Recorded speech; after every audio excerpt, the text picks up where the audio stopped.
Good morning आशाताई. आज आपण video बनवणार आहे विवेचंडी नागरिक पोषण आहार दिवस. तर आजचा दिनांक टाकला आहे तो मी माझ्या एरियातला टाकला आहे, मला जो हवा आहे तो टाकला आहे. आज दिनांक 16/3/20 रोजी माझ्या एरियाचं नाव आणि अंगणवाडीमध्ये विवेचंडी नागरिक पोषण आहार दिवस साजरा केला. सभेसाठी गरोदर माता, स्तनदा माता व सर्वसाधारण माता उपस्थित होत्या. आजचा विषय HPV वॅक्सिन. HPV वॅक्सिन लसीमुळे वंध्यत्व, गर्भपात किंवा जन्मदोष होऊ शकतात का? तर असं काहीही होत नाही. वैज्ञानिक आढाव्यानुसार HPV लसीचा वंध्यत्व, गर्भपात किंवा जन्मदोष यांच्याशी कोणताही संबंध नाही. जागतिक संघटनेच्या WHO लस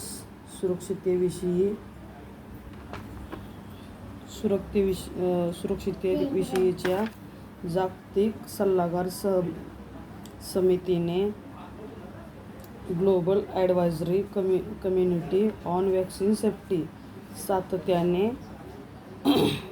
उपलब्ध सुरक्षिततेच्या माहितीचा आढावा घेतला असून HPV लस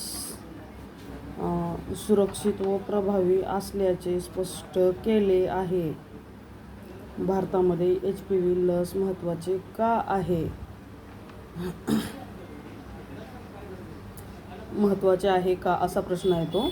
तो हो, महत्त्वाचं आहे. गर्भाशयाच्या मुखाचा कर्करोग हा भारतीय महिलांमध्ये आढळणाऱ्या कर्करोगांपैकी दुसऱ्या क्रमांकाचा कर्करोग आहे.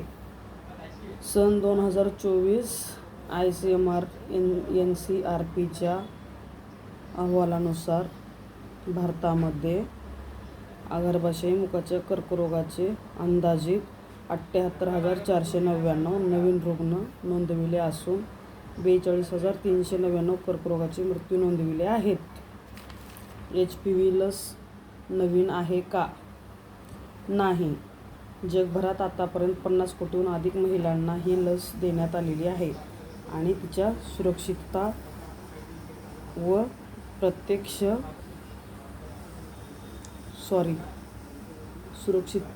परिणामकारकतेबाबत 15 वर्षांहून अधिक कालावधीतील प्रत्यक्ष अनुभवावर आधारित माहिती उपलब्ध आहे. गर्भाशय मुखाच्या कर्करोगाचे कमी आहे म्हणून HPV लस अनावश्यक आहे का? भारतातील महिलांमध्ये आढळणाऱ्या कर्करोगांपैकी गर्भाशय मुखाच्या कर्करोगाचा दुसरा क्रमांक लागतो. ही एवढीच माहिती देऊन आपली सभा संपविण्यात आलेली आहे.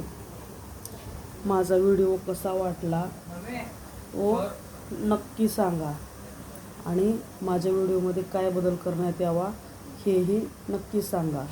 धन्यवाद.